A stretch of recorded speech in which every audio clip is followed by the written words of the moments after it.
Hi everyone, welcome to my channel, and this session is about cyber law problems and solutions part 1. So the first problem, an automatic teller machine, that is an ATM, is an electronic device which allows a banker's customer to make cash withdrawals and check their account balance at any time without the need of human teller. Discuss citing a suitable case law if an ATM is a computer by itself or not. So here, the relevant case law we can use is Diebold Systems Private Limited versus the Commissioner of Commercial Taxes 2006. So in the above case, Diebold Systems Private Limited was the appellant who manufactures and supplies ATM machines.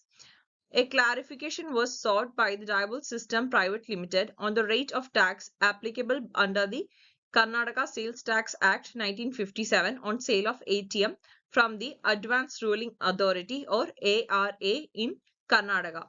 The majority of the ARA was to classify ATMs as computer terminals liable for a 4% basic tax as they would fall under the entry 20 subclause 2 subclause B of Part C of second schedule of Karnataka Sales Tax Act.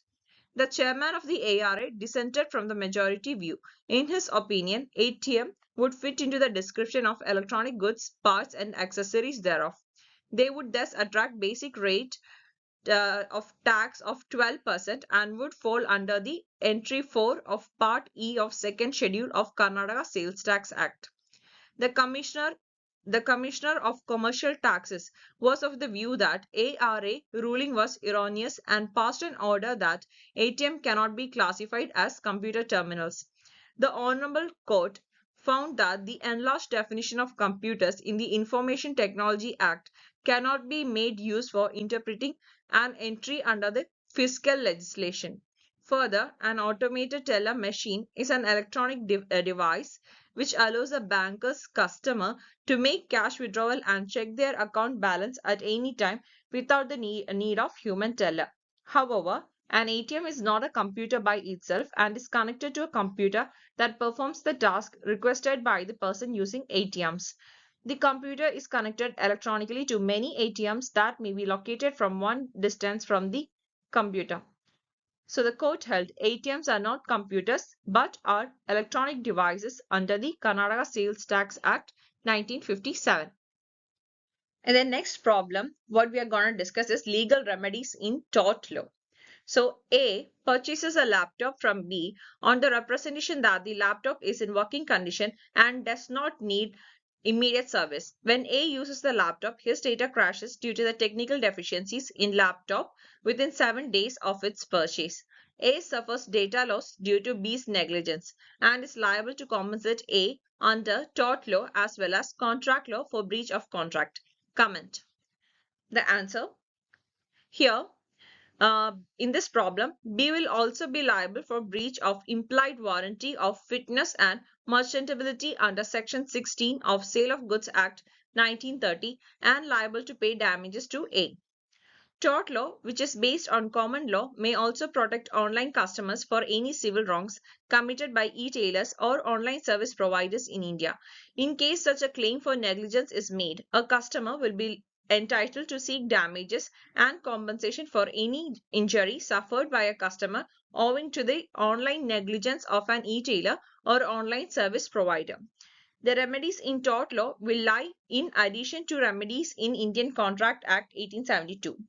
Tort may be defined as civil wrong against which claimant is entitled to claim unliquidated damages as different from breach of contract or breach of trust.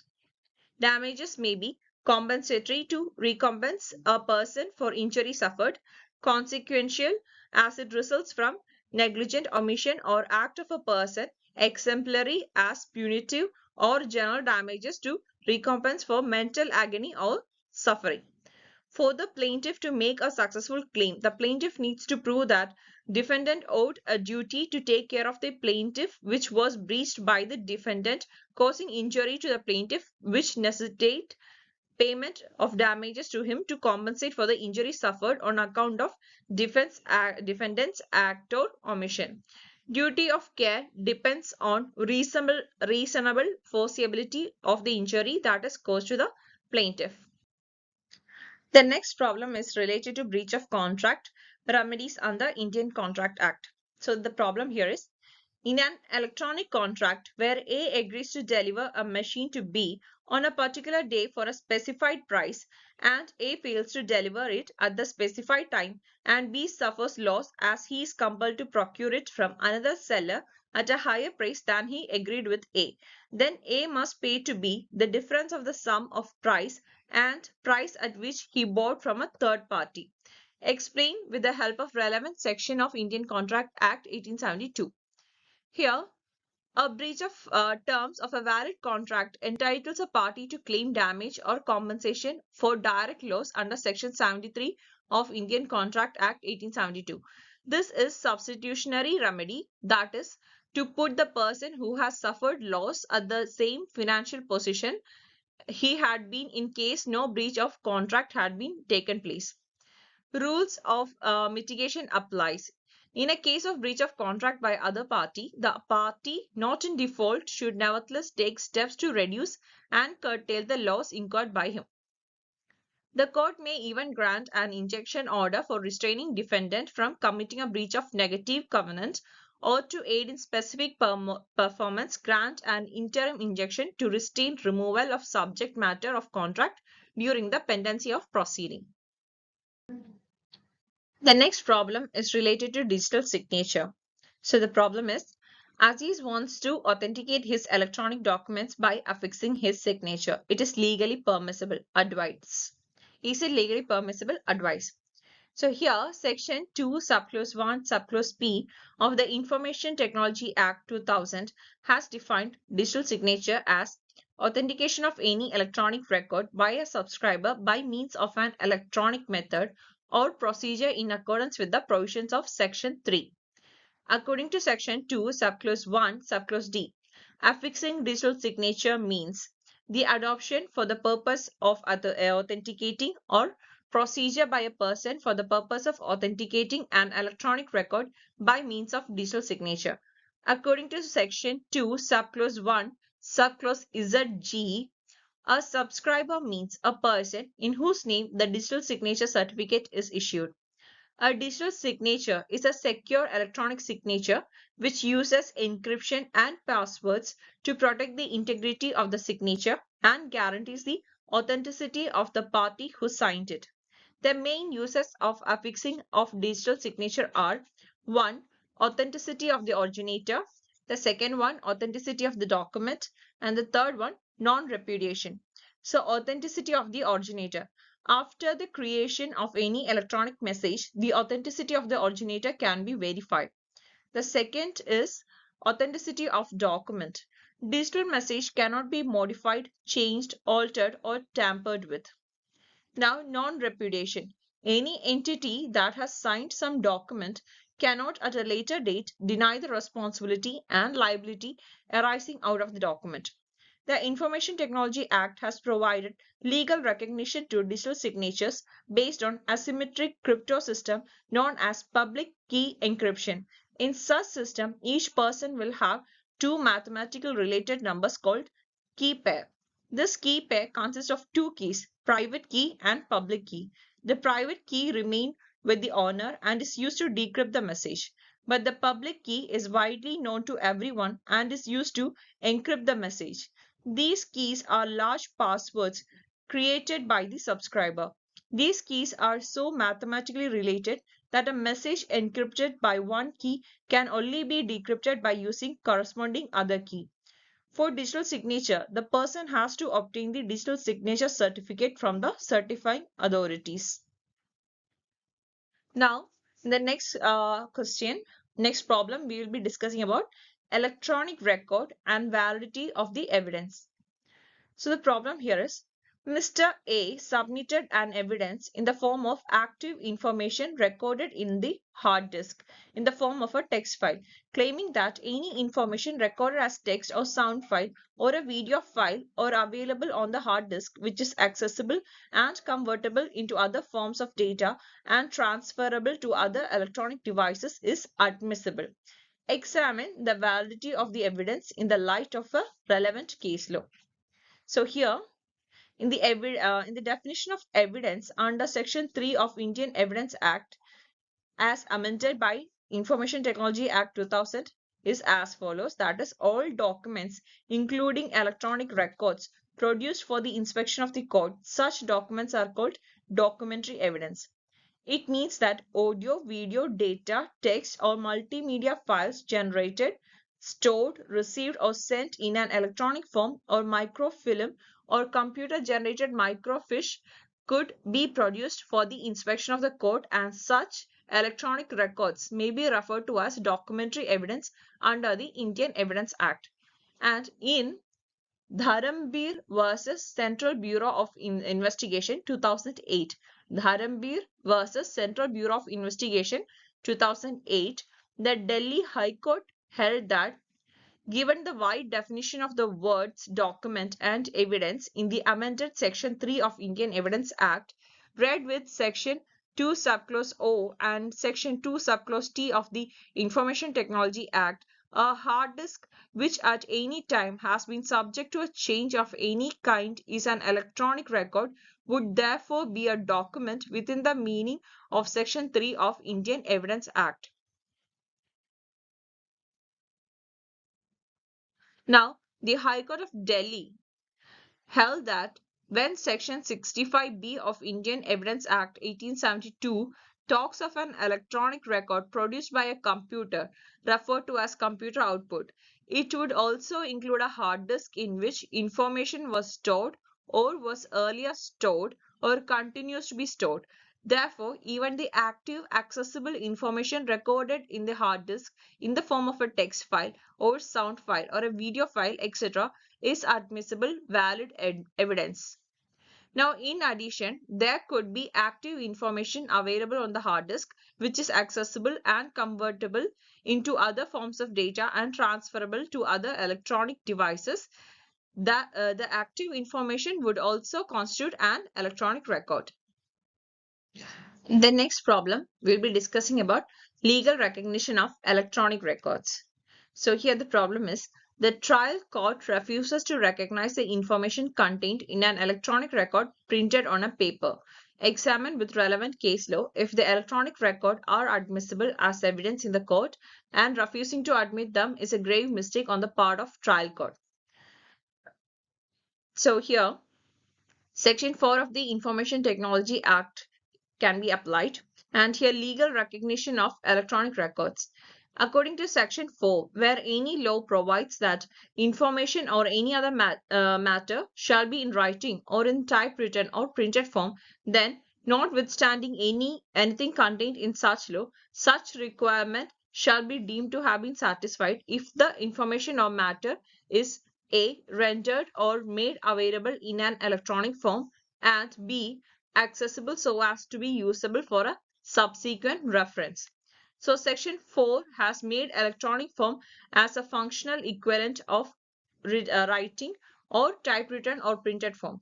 The electronic form as per Section 2 subclause 1 subclause R. Section 2 subclause 1 subclause R of the Information Technology Act means any information generated, sent, received or stored in media, magnetic, optical and computer memory, microfilm, computer-generated microfiche or similar device. This section also makes it clear that one of the critical features behind the granting legal recognition of electronic record is the accessibility of the said electronic record for a subsequent reference. Now, in a case that is Societies des Products Nestle, SA and others versus SR Industries and others. That is Société des Products Nestle, SA and others versus SR Industries and others 2006. So we can refer it to as to Nestle versus SR Industries 2006. In this case, it is based on Section 4 of the Information Technology Act 2000, which talks about the legal recognition of electronic records. The aforesaid provision make it clear that information contained in an electronic record printed on a paper, stored, recorded or copied in optical or magnetic media produced by a computer shall be deemed to be a document. Hence, it is contended that the Electronic records are very much admissible as evidence in the court, and refusing to admit them is a grave mistake on the part of the trial court.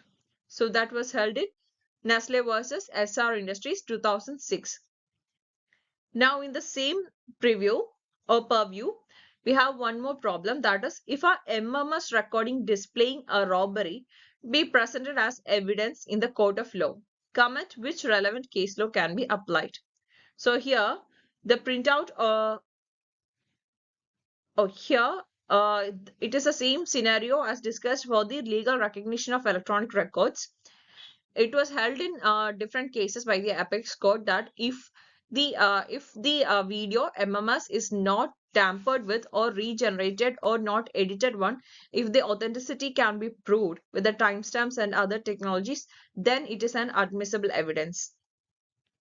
Now the next problem we have is the printouts of online instant messaging conversation were cut and pasted into a word processing document, despite fact that the text was not originally preserved by the internet provider's logging feature.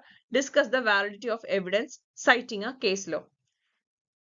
Here again we are applying section 4 of the Information Technology Act, that is legal recognition of electronic records.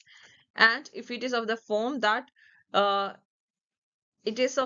is not tampered with, it is not synthetic, or it's not messed up with, and if it can be used for a subsequent reference, they can be made admissible. And here the case discussed is Hammond Tree versus State 2007. Hammond Tree versus State.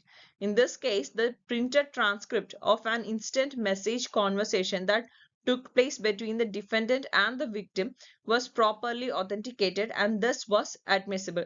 The evidence was sufficient to establish that the defendant was the sender of the instant message to the victim, even though the instant message was sent from the account of the defendant's son.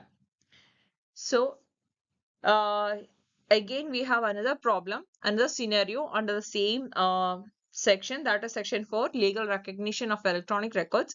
And this is the plaintiff presented the printouts of the email sent to the defendant as evidence of contention, sent by the defendant as evidence of contention. Examine, citing a case law, whether an email is considered as valid evidence. So again, section 4 of the Information Technology Act is applied, which gives legal recognition to electronic documents, and they are admissible as good evidence if they are reliable. The authenticity can be made out, the source can be found, and if it can be used as a reference for the subsequent reference, it can be used for subsequent reference. And the case law here discussed here is Info Edge India Limited and others versus Sanjeev Goyal. Info Edge India Limited versus Sanjeev Goyal, that is in 2006. So it was this decision was rendered by Delhi High Court. In this case, it was held that an email is a valid admissible evidence till the time it is in consonance with the provisions of under Section 65B, subclause 2 of Indian Evidence Act. So in this case, it was held that the email is a valid evidence until the time it is in consonance with the provisions under Section 65B, subclause 2 of the Indian Evidence Act 1872.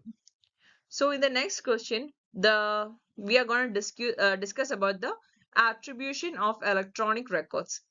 So here, if a person X has a Yahoo email address, that is x@yahoo.com, and sends an email to Y, X is the originator of the email. In case X instructs his secretary Z to send mail on his behalf, still email will be attributed to X as originator. Explain. So here, Section 11 of the Information Technology Act 2000 provides that an electronic record is attributed to the originator if it was sent by the originator himself or by a person duly authorized by the originator or by an information system programmed by the originator to send a message automatically. So, if it is sent by the originator or by a person authorized by him or by a program which was an information system programmed by the originator to send the message, all this will attribute to the originator as X. Now, the next scenario is when an acknowledgement received of electronic record is binding. Mr. A of Chandigarh sends e-record to Mr. B of Delhi.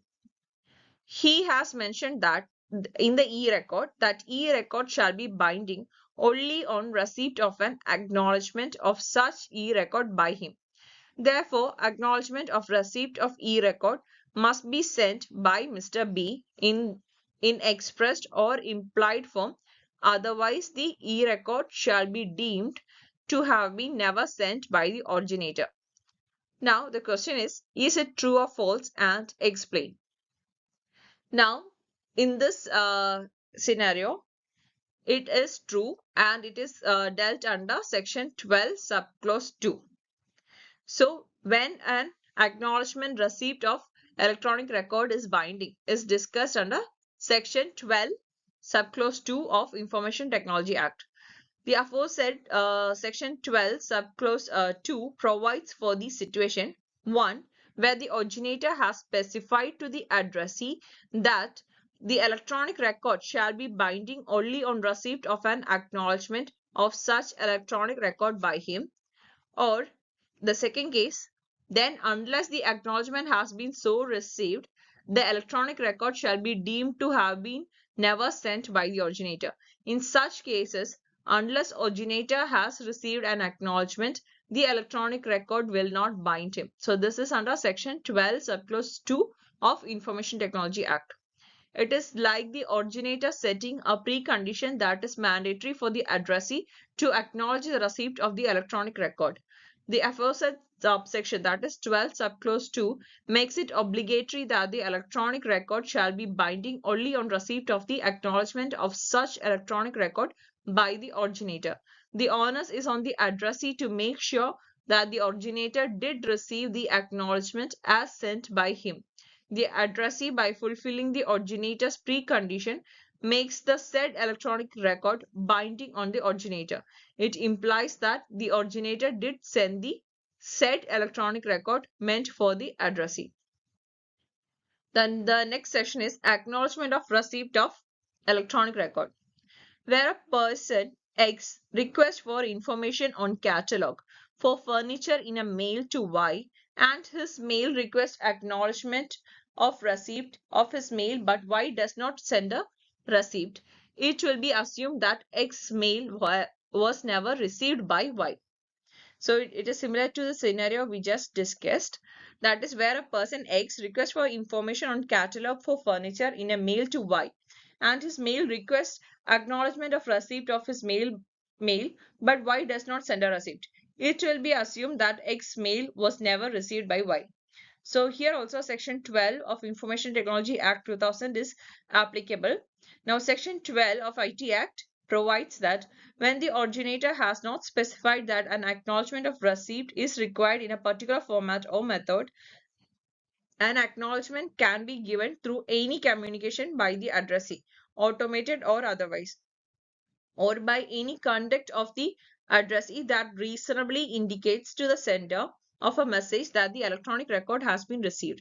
In case the originator mandatorily requires the receipt of the acknowledgement, then unless such acknowledgement is received, the electronic record shall not be deemed to be sent by the originator.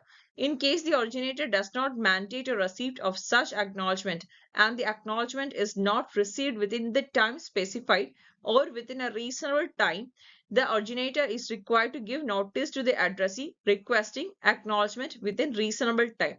In case still no acknowledgement is received, he may, after giving notice to the addressee, treat the electronic record as never been sent.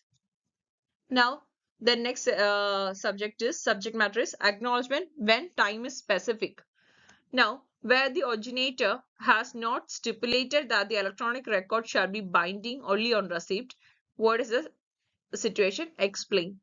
So here, section 12 subclause 3 is attracted, that is acknowledgement of electronic record when time specified.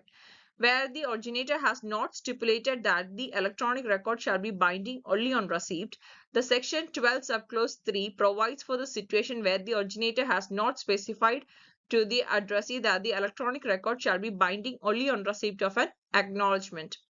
Where the originator has not stipulated that the electronic record shall be binding only on receipt of such acknowledgement, and the acknowledgement has not been received by the originator within A, the time specified or agreed, or B, within a reasonable time if no time has been specified or agreed to, then the originator may give notice to the addressee stating that no acknowledgement has been received by him and specifying a reasonable time by which the acknowledgement must be received by him. And where no acknowledgement is received within such time limit mentioned in the notice, then the electronic record shall be deemed to have never been sent by the originator. The next we are going to discuss about time and place of dispatch and receipt of electronic record. So the problem here is a company claims that it can deliver within 24 hours of receipt of a mail and provides a designated email address. B sent a mail not to the designated email address but to a general email address on 20/1/2022. The message was read by a company staff on 23/1/2022. B files a complaint for not receiving the books within 24 hours after sending the mail as promised by the company. Decide.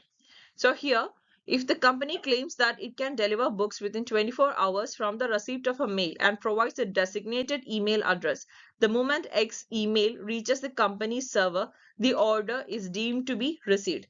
But if X does not send the email on the designated email address and send it on a general email ID, the message will be considered as received when it is in fact read by a person from the company. If the company did not specify a designated email address to place orders and X sent an order on general email address, time of receipt would be the time it reached the server of the company. Section 13 of the Information Technology Act 2000 regarding time and place of dispatch and receipt of electronic record. The dispatch of electronic record occurs when it enters the computer resource of the outside the control of the originator. If the addressee has provided a designated address to receive electronic records, the receipt will be inferred when the electronic record enters the designated computer resource. In the case of electronic record is sent to a computer resource which is not designated computer resource, the receipt will occur at the time when such electronic record is retrieved by the addressee. So this is discussed in section 13 of Information Technology Act 2000. Now, time and dispatch of an electronic record. So, A sends to B an email with attached MS Word files. A had used a WinZip software to compress the files for speedy transmission over the internet. B received the WinZip file sent by A, but he failed to or could not read it as his computer did not have the necessary WinZip software to unzip the compressed file. So here, according to section 13 subclause 1, the dispatch of an electronic record occurs when it enters the computer resource outside the control of the originator. Thus, a record is deemed to have been dispatched by the originator at the time when it enters a computer resource outside the control of the originator. The Act defines that the time of dispatch of an electronic record as the time when it enters a computer resource outside the control of the originator, which may be computer resource of the addressee or an intermediary. The electronic record could not be read by the addressee. Hence, question of receipt of e-record does not arise. Therefore, for the receipt of e-record to be completed, there must be an agreement between the parties about the use of specific software in creation and dispatch of electronic record so that 1. There must be successful communication of the e-record, and 2. E-record must be successfully received and retrieved. It is important that for the successful communication process of the electronic record, there shall be an agreement between the originator and the addressee about the use of specific software in creation and dispatch of the electronic record. Now, another problem,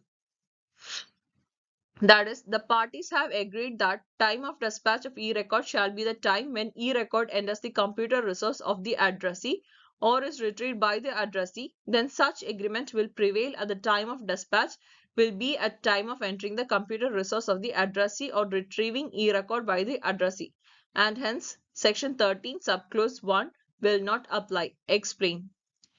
agreement contrary to section 13 subclause 1.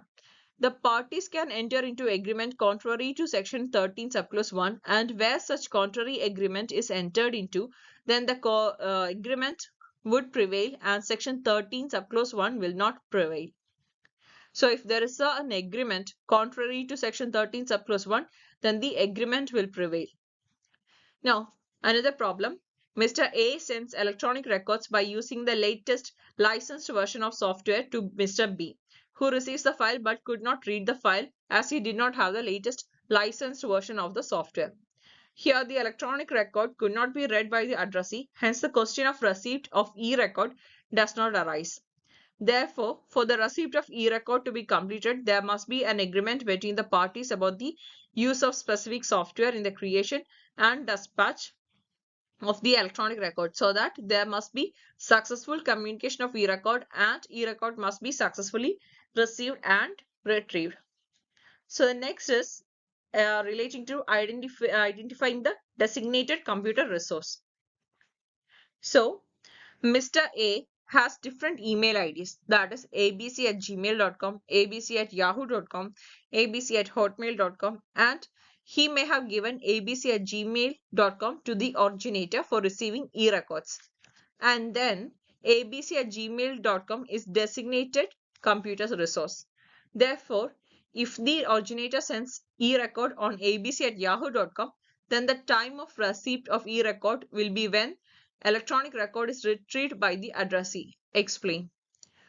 So here section 13 subclause 2 subclause B is applied. That is, where a person has different email IDs and he has given one to another party, then the given email ID becomes the designated computer resource. If the person or addressee gives his email ID to other party or originator, then the said email ID will become his designated computer resource. Email IDs mentioned on the visiting cards or business cards, letterheads and websites, etc. are also designated computer resource. The section 13 subclause 2 subclause B states a situation where the addressee has neither designated a computer resource nor any timings for the purpose of receiving electronic records. The receipt occurs when the electronic record enters the computer resource of the addressee. So, even if a particular designated address is given, the email IDs mentioned on the visiting cards or business cards, letterheads and websites, they are also designated computer resources. Now, the next is related to place of dispatch of electronic record. If X, resident of Delhi, sent an email to a company P based in London and the company has 30 offices, the place of business will be the principal place of business, that is London. Decide. That is, so here the answer is that if X in Delhi operates from his house, his home will be deemed to be the place of business. Section 13 of the IT Act 2000 further provides that in case of the addressee has not designated any computer resource, receipt occurs when the electronic record enters the computer resource of the addressee. As regards the place of dispatch, section 13 subclause 3 indicate that the dispatch takes place where the originator has his place of business and is received at the place where the addressee has his place of business. This is deeming provision which disregards location of a computer resource in cyberspace to grant certainty and uniformity regarding parameters to decide place of dispatch and receipt. This is explained in section 13 subclause 4. In case the originator or the addressee has more than one place of business, the principal place of business shall be the place of business, and in the absence of a place of business, their place of residence shall be deemed to be the place of business. For a body corporate, the usual place of residence indicates place where it is registered. This is explained in section 13 subclause 5. Now, the next is related to phishing. Phishing on internet, wherein a person pretends to be a legitimate association in order to extract personal data from the customer, is punishable. So the question here is phishing punishable? And comment by citing a relevant case law. So the answer to this is Section 43 to Section 66C and 66D of Information Technology Act 2000 prescribes punishments for identity theft and cheating by personation, respectively, which provides a maximum term of 3 years of imprisonment and fine up to 1 lakh. So, phishing, it is also mentioned in Section 33 and specifically in Section 66C and 66D. And here it is punishable with 3 years of imprisonment and fine up to 1 lakh.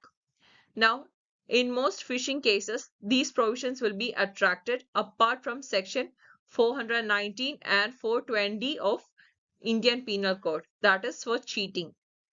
That is the definition of cheating and the punishment for cheating. Now, phishing. Phishing is a financial crime where a cyber criminal poses as a genuine service provider and sends an email requesting for updating records such as credit card details and acquire passwords. This is also conducted through use of fax message or other forms of instant communications like that of messaging service. Phishing is also termed as carding or spoofing, that is concealing one's true identity. The wrongfully obtained money is then used to buy online goods or services, recharge mobile phones, transfer the amount to fake bank accounts, etc. When phishing is conducted through mobile via SMS, it is termed as smishing, and if by telecalling, it is known as wishing. In National Association of Software versus Ajay Sood 2005, National Association of Software versus Ajay Sood 2005, the court made clear the concept of phishing as a cybercrime wherein criminals aim to defraud people using the computers and internet by pretending as a genuine entity such as bank to extract personal sensitive information including password and credit card details and misuse the same for making wrongful financial gains. In Sri Umashankar Shivasubramanian versus ICICI Bank. In Sri Umashankar Shivasubramanian versus ICICI Bank.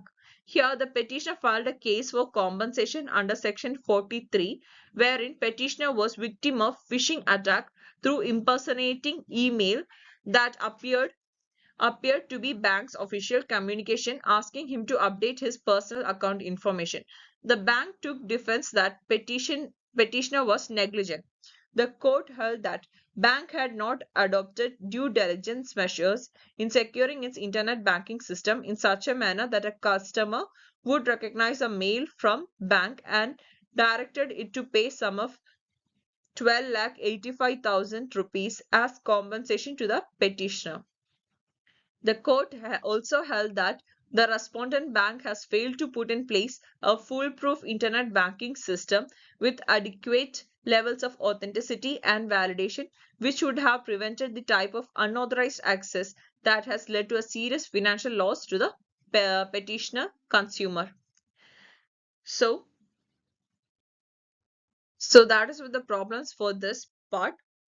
Thank you for watching and stay updated, stay tuned. We have further a few more parts regarding this where we'll be discussing more problems and more scenarios.